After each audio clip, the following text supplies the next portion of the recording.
मेरे हस्बैंड खत्म हो गए सर, मेरा बाबू चला गया हमको छोड़ के। यहाँ पे भी सर, यहाँ पे राजेश्वर में डॉक्टर अखिलेश गंदे गंदे इशारे कर रहा था मुझे सर। चलता था ना तो मुझसे सट के क्रॉस करता था सर, मैं इग्नोर कर देती थी कि मेरा हस्बैंड है यहाँ पे, वरना अगर बाहर होता चप्पल खोल के मैं मारती सर ऐसे इंसान को। गोटेपटे डाक्तर को भगवान बोली कहुए। एबे कोरोना परिस्थिति रे डाक्तर को लोक माने सलामी देउछंती, कारण दिन राति एक करी ए डाक्तर माने केते जे कोरोना रोगी को ठीक करिसंती। किंतु किछि एमिति डाक्तर अछंती जे एभली परिस्थिति रे टंका किछिटा पई जीवन नै जाउछंती। किछि नर्स मध्य अछंती जे माने रोगी को खराब व्यवहार करछंती, मरि जाउथबा लोकन को मध्य देखु नाहंती। एते खराब व्यवहार करा जाउछि कोरोना रोगी को कि तांको परिवार लोक कहउछंती एमाने डाक्तर नहंती, राक्षस अटंती। सीपैप पे पड़ा हुआ पेशेंट और उसको देखने के लिए 24 घंटे में कोई नर्स नहीं आती है। रूम बंद करके और सब सोते रहते हैं। दरवाजा ठकठकाइएगा तो चिल्ला के बोलेगी दूर भागो यहाँ से, कोरोना पेशेंट के यहाँ से आई हो, हम लोग अभी रात में नहीं आ सकते। हम लोग क्या मर जाए पेशेंट के लिए? कोई नहीं आता है। आपण स्थिति जानी पारुथिबे, देखि पारुथिबे कि केते कष्टरे जने कोविड रोगी को हॉस्पिटल रे बेड टे मिलुछि। बेड मिलिबा परे डाक्टर रेमडेसिविर अरेंज करबा को कहउछंती। आ रेमडेसिविर जहार दाम एबे आकाश छुआ। निजर आत्मीय स्वजन को बंचाइबा को रोगीर परिवार लोके रेमडेसिविर तो अरेंज कर दियंती, किंतु थरे भाबंतु से रेमडेसिविर को तळे पकाई देबे डॉक्टर एवं कहिबे कि तुमे आमर किछि भी बिगाड़ी परिबनी, पानी बुंदाए पाई भी रोगी को तरसाइबे। सेबे सेही भली डाक्टर को थारु आमे कोन बा आशा करि परिबा? रात में भी सोने नहीं दोगे। जब हमने देखा जाके सर तो लाइट ऑफ, इमरजेंसी के नाइट डॉक्टर्स का लाइट ऑफ, और सब नीचे बिछा के मूवी देख रहे हैं और सो रहे हैं, और दरवाजा तक नहीं खोला सर। मेरे हस्बैंड की ऐसी हालत हुई, जब मेरी दीदी बहुत जाके चिल्लाई तब एक डॉक्टर आए वहां से, तो उन्होंने देखा क्या कि मास्क, उन्होंने ऐसे मास्क लगा होता है ना, उसमें एक ऑक्सीजन सप्लाई का पाइप होता है ना, वो पाइप ही नहीं लगाया था सर। आउ एते सबु करिबा परे भी जदि रोगी न बंचे तापरे कोन? एमिति बहुत घटना एबे सामना को आसुछि, जेउथिरे रोगी सह भयंकर दुर्व्यवहार एवं बेखातिर व्यवहार करा जाउछि। आउ एभली व्यवहार जणे डॉक्टर ही करूछंती। पूरा पूरा दिन डाक्टर आसंती नाही। रोगी केमिति अछि, केउ अवस्था रे अछि, सेटा किए बा जाने। यहाँ पे इन्होंने कहा आईसीयू में अटेंडेंट नहीं अलाउड है, नहीं जाओगे आप। मेरे हस्बैंड रोने लगे कि मेरी वाइफ को बस भेज दो, वो रहेगी तो मैं ठीक हो जाऊंगा। इन लोगों ने नहीं अलाउ किया सर। मैंने देखा एम्बुलेंस से हम लोग भागलपुर से पटना आए थे राजेश्वर, रास्ते में उनको 3 बार पॉटी हुई थी सर। उसी गंदे बेड पे उनको 4-5 घंटे राजेश्वर में सुलाया रहा। मैं 10 बार जाके बोली बाहर से कि सर प्लीज बेड क्लीन कर दीजिए, वो हम लोग देख लेंगे ना। एक डॉक्टर निकले, मैंने बोला, वो मेरे हस्बैंड अंदर से ना बोल नहीं पा रहे थे, अंदर से ऐसे ऐसे कर रहे थे, बुला रहे थे सबको। आ ए स्थिति रे सरकार को ए प्रश्नर उत्तर रखिबा को पड़िबो कि काहेकि स्वास्थ्य व्यवस्था एते बेहाल। आपण जानिकी आश्चर्य हेबे, लोक कोरोना रे कम, हॉस्पिटल भितरे डाक्तर और नर्स कर व्यवहार पाई प्राण हराउछंती। जड़े महिला जहांकर सहित ए सबु घटना घटिछि, से कहिसंती कि केउ भली भाबे नोएडार डाक्तर, तापरे भागलपुर हॉस्पिटल एवं तापरे हॉस्पिटल रो स्थिति से जो भली वर्णना कले, एवं से एहा कही कही थकी गले कि से माने डाक्तर नुहंती, राक्षस अटंती। ए पूरा वीडियो आपण देखंतु एवं ए महिला को पूरा कथा सुनंतु। एहा परे आपण जानि परिबे आमे बारंबार आपण को सावधान रहिबाकू, सचेतन रहिबाकू, मास्क पिंधिबाकू काहेकि कहूछु। आपण एते सचेतन रहंतु जा फलरे आपण को हॉस्पिटल जाई एभली परिस्थितिर सामना करबाकू न पड़ो। देखंतु एवं सुनंतु हॉस्पिटल रो अवस्था कौन। सर हम लोग नोएडा में रहते हैं, मैं और मेरे हस्बैंड। अभी होली में हम लोग बिहार आए हुए थे सर, होली मनाने के लिए पूरी फैमिली का गेट टुगेदर था। 9 अप्रैल को मेरे हस्बैंड की तबीयत खराब हुई, फीवर हुआ उनको काफ़ी तेज़। हमने कोरोना का 2-2, 3-3 बार टेस्ट करवाया, नेगेटिव आया। RT-PCR के लिए दिया तो वहाँ पे भागलपुर में, सर भागलपुर में थे हम लोग, वहाँ पे 1 दिन 2 दिन वेट करते करते 10 दिन तक रिपोर्ट नहीं आया। फिर हमने नोएडा के एक डॉक्टर हैं उनसे कंसल्ट किया, वीडियो कंसल्टेशन से। उन्होंने बोला कि सिटी चेस्ट करवाना है। हम लोग भागलपुर गए और सिटी चेस्ट करवाए तो उसमें उनका इन्फेक्शन आया। 60% लंग्स उनका उसमें इन्फेक्टेड था, डैमेज नहीं था, इन्फेक्टेड था बस। बाकी लंग्स का हर चीज़ परफेक्ट था, सारा चीज़ नाक का, गले का सब कुछ नॉर्मल था, उसमें रिपोर्ट में था। फिर हम लोग नेक्स्ट डे ग्लोकल हॉस्पिटल है भागलपुर में, ग्लोकल हॉस्पिटल लेके आए, वहाँ पे एडमिट कराया हमने आईसीयू में। मेरी मदर की भी तबीयत ख़राब थी, मेरी मम्मी और मेरे हस्बैंड दोनों एक साथ एडमिट हुए। वहाँ पे इतनी लापरवाही हुई उनके साथ, इतनी लापरवाही हुई। डॉक्टर्स आते थे बस विजिट के लिए, 10 मिनट देख के गए। उसके अलावा जितने भी वहाँ पे नर्स थे, कंपाउंडर्स थे, सारे के सारे जल्लाद थे सर। कोई दवाई तक नहीं देना चाहता था पेशेंट। मेरी मदर टचवुड बेटर कंडीशन में थी थोड़ी, मेरे हस्बैंड बोल भी नहीं पा रहे थे उस समय तक। इशारे से पानी का ऐसे ऐसे बताते थे, लेकिन कोई उनको पानी नहीं पिलाता था सर। वो मुझे हार के फ़ोन करते थे कि पानी पिला दो। जब मैं अंदर जाती थी तो ये लोग हल्ला करते थे कि क्यों जा रहे हो अंदर। फिर भी मैं जाके उनको पानी पिलाती थी, जूस पिलाती थी। रेमडेसिविर इंजेक्शन का नाम आप लोगों ने अभी तक सबने सुन लिया होगा कि कितनी मुश्किल से मिल रहा है। डॉक्टर ने वहाँ सजेस्ट किया, मेरे 2 पेशेंट थे वहाँ, हमने बहुत मुश्किल से अरेंज किया। जब वो इंजेक्शन मिला तो एक दिन रात को जब इंजेक्शन देने लगे, हाफ इंजेक्शन फ्लोर पे गिरा दिया उन्होंने। हमने कहा कि इतना महंगा इंजेक्शन है, इसी का असर होके ठीक होते ये आपने कैसे गिरा दिया। उन्होंने कहा कि 50,000 का भी गिरा देता ना तो तुम कुछ नहीं कर पाती अभी। हम लोग चुपचाप वहाँ से सर हट गए। थोड़ी देर बाद वहाँ पे मेरे हस्बैंड को मैंने देखा कि उन्होंने 2-3 बार पॉटी किया था, यूरिन पास किया था, कोई क्लीन करने नहीं आ रहा था सर। 6 घंटे से वो उसी गंदगी पे पड़े हुए थे। उन्होंने मुझे फिर फ़ोन किया, बस फ़ोन कर पाते थे सर, बोल भी नहीं, बस मिस्ड कॉल आती थी, मैं समझ जाती थी कि कुछ परेशानी है उनको। जब मैं गई तो मैंने देखा पूरे गंदे बेड पे मेरे हस्बैंड 6 फीट 2 इंच के सर, पूरे गंदे पे वो सोए हुए थे सर। मैंने ज़बरदस्ती सबको बुलाया।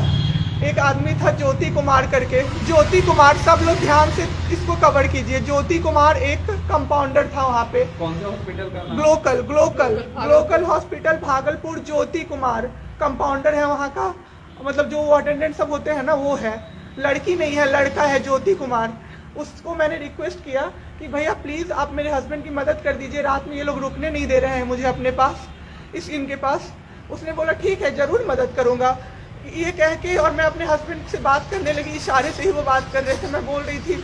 अचानक से मेरा दुपट्टा खिंचाया बहुत ज़ोर से। मैंने सोचा क्या हो रहा है। जब मैंने पीछे मुड़ी तो मेरे कमर पे उस आदमी का हाथ था और मेरा दुपट्टा वो ज्योति कुमार खींच रहा था।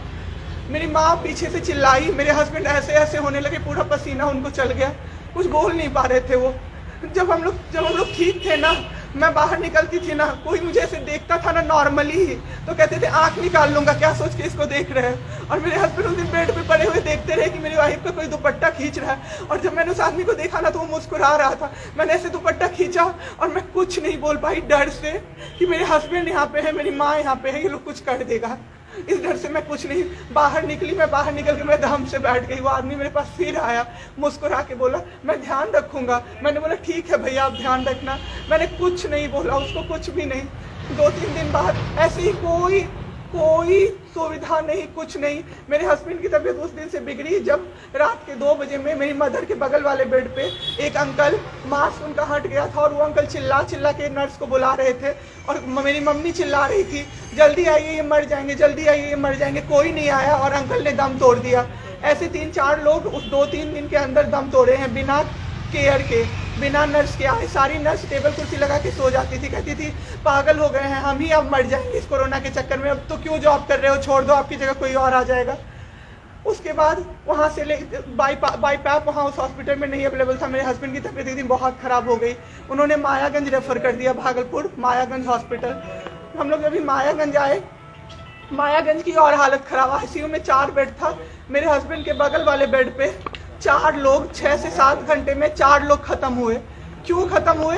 वो नर्स को बुला रहे थे, सिस्टर आ जाओ, दिक्कत हो रही है, और सिस्टर नहीं आती थी। एक अंकल तो बुलाते बुलाते उलट के गिर गए, पूरा सर फूट गया, ब्लड और मर गए वो अंकल वहीं पे। इतना मेरे हस्बैंड डर गए। शाम होते होते मेरे हस्बैंड की तबीयत अचानक से ख़राब होने लगी, पूरा ये सब ड्राई हो गया, एक लेयर वाइट कलर का जम गया उनके ऊपर, बहुत ज़्यादा तबीयत ख़राब हो गई। हम लोगों को समझ में नहीं आ रहा था कि हो क्या रहा था। अचानक से मेरे दिमाग में आया ना, डॉक्टर को कम से कम 5-6 बार मेरी बहन बुलाने गई है, क्योंकि कोई डॉक्टर था ही नहीं ड्यूटी। कब हुई आपके हस्बैंड की डेथ? परसों। सुनिए मेरी बात, पहले पूरी कहानी मेरी सुनिए। मेरी बहन 5 बार 6 बार गई है बुलाने डॉक्टर को मायागंज में, तो डॉक्टर क्या कह रहे हैं, यार रात में भी सोने नहीं दोगे, रात में भी सोने नहीं दोगे। जब हमने देखा जाके सर तो लाइट ऑफ, इमरजेंसी के नाइट डॉक्टर्स का लाइट ऑफ, और सब नीचे बिछा के मूवी देख रहे हैं और सो रहे हैं, और दरवाजा तक नहीं खोला सर। मेरे हस्बैंड की ऐसी हालत हुई, जब मेरी दीदी बहुत जाके चिल्लाई तब एक डॉक्टर आए वहां से, तो उन्होंने देखा क्या कि मास्क, उन्होंने ऐसे मास्क लगा होता है ना, उसमें एक ऑक्सीजन सप्लाई का पाइप होता है ना, वो पाइप ही नहीं लगाया था सर, बस मास्क लगा के छोड़ दिया था, ऑक्सीजन सप्लाई आ ही नहीं रहा था। जब बहुत कम हो गया तब वो डॉक्टर आए और पाइप लगाया, मेरे हस्बैंड तुरंत भी जिंदा हो गए। उसी दिन से उनके दिमाग में वो ऑक्सीजन की किल्लत का डर बैठ गया सर। 7 घंटे बिना ऑक्सीजन के रहे सर, लड़ते रहे। फिर उस दिन इतना वो डर गए, वो बोले नहीं अब हमको कहीं बाहर लेके चलो। दिल्ली में सर हमने बेड का किया, बहुत पता नहीं था, दिल्ली में कहीं भी जगह नहीं था।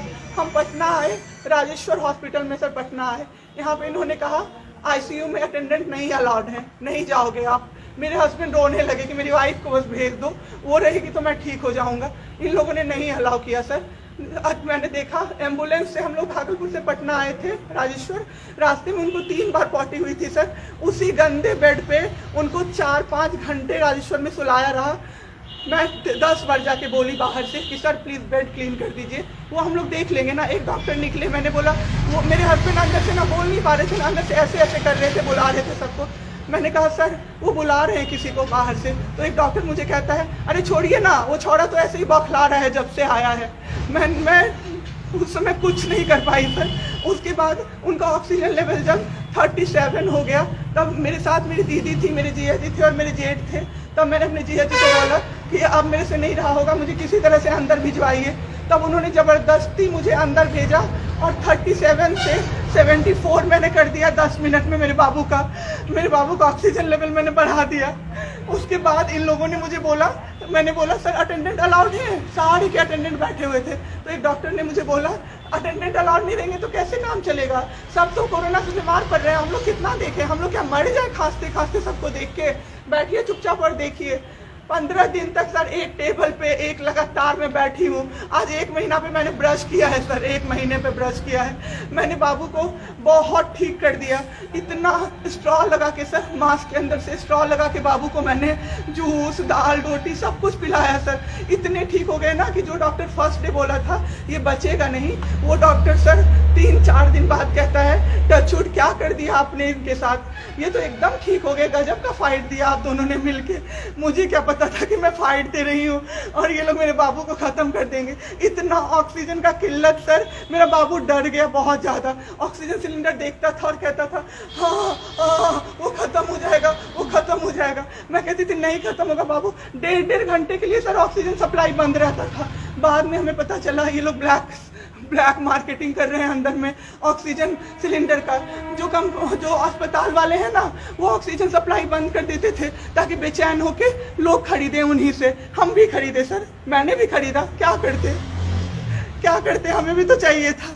परसों सर सुबह में हमारे पास एक ही सिलेंडर था, पाइपलाइन बंद हो गया। मेरे हस्बैंड को बाईपैप लगा हुआ था, उनको 2 सिलेंडर से जाना था, एक ही सिलेंडर था। सिलेंडर मांगते मांगते कहीं नहीं मिला सर, मेरे हस्बैंड खत्म हो गए। सर, मेरा बाबू चला गया हमको छोड़ के। आपके साथ यहाँ पे भी सर, यहाँ पे राजेश्वर में डॉक्टर अखिलेश गंदे गंदे इशारे कर रहा था मुझे सर। चलता था ना तो मुझसे सट के क्रॉस करता था सर। मैं इग्नोर कर देती थी कि मेरा हस्बैंड है यहाँ पे, वरना अगर बाहर होता चप्पल खोल के मैं मारती सर ऐसे इंसान को। वहाँ पे मायागंज हॉस्पिटल में डॉक्टर्स, कोई भी डॉक्टर नहीं आता है, कोई सीनियर डॉक्टर नहीं, जूनियर डॉक्टर नहीं, और पेशेंट की सिर्फ एंट्री कर देते हैं कि फिजियोथेरेपी किया गया। ये मेरे बाबू नाक का क्या करते हैं, नेबुलाइज किया गया, 4 बार नेबुलाइज किया गया, कोई चीज़ नहीं होती है, सिर्फ पेशेंट की एंट्री कर देते हैं। एंट्री सब किया हुआ रहता है, ये बड़े डॉक्टर आए, ये बड़े डॉक्टर आए, उन्होंने पेशेंट को देखा, नेबुलाइज किया, फिजियोथेरेपी हुआ, पेशेंट को कुछ नहीं, मतलब सीपैप पे पड़ा हुआ पेशेंट, और उसको देखने के लिए 24 घंटे में कोई नर्स नहीं आती है। रूम बंद करके और सब सोते रहते हैं। दरवाजा ठकठकाइएगा तो चिल्ला के बोलेगी दूर भागो यहाँ से, कोरोना पेशेंट के यहाँ से आई हो, हम लोग अभी रात में नहीं आ सकते। हम लोग क्या मर जाए पेशेंट के लिए? कोई नहीं आता है, कोई नहीं आता है देखने के लिए किसी को। ये लोग पटना में हम तो 26 तारीख को आए पटना। मैम आपके साथ जो ये सब हुआ गलत हुआ, इसकी शिकायत आपने किसी को की है? अभी किसको करे सर, परसों तो मेरा बाबू गया है। परसों शाम आप क्या चाहती हैं सरकार से? क्या अभी सबसे पहले तो मैं चाहती हूँ कि सारे जगह सबसे पहले तो मुझे कोई प्लेटफॉर्म मिले जिसपे मैं ये बोल सकूँ टीवी पे जाके, ताकि लोग बचें। अब जिसके साथ जो हो नहीं हो वो तो सेकेंडरी है। हमारे जैसे जो लोग उसमें पड़े हैं ना, जो ये छोड़ के भूल जाते हैं कि पेशेंट का ख्याल डॉक्टर्स रखेंगे, वो जाके अपने पेशेंट का ख्याल रखें, नहीं तो सब मर जाएंगे सर, सब मर जाएंगे। एक डॉक्टर एक दिन आए राजेश्वर में, कहते हैं अरे ये बेड अभी तक नहीं खाली हुआ है, मतलब ये आदमी अभी तक नहीं मरा है। एक आदमी के बारे में आप सोचो सर जरा सा, आप सोचो सर जरा सा। मेरे हस्बैंड को वेंटिलेटर पे नहीं रखा सर, वो शायद बच जाते। और जब मेरी एक फ्रेंड है डॉक्टर, उसने बात की कि आपने वेंटिलेटर पे क्यों नहीं रखा, तो झूठ कह रहे हैं कि फैमिली वालों ने मना किया। जबकि हमें कोई सजेशन नहीं दिया गया कि वेंटिलेटर पे आप रख सकते हो, कुछ भी नहीं सर। वो बस वेट कर रहे थे कि ये बेड खाली। भुवनेश्वर स्मृतिरेखा पाणिग्राही रिपोर्ट, संस्टार टीवी।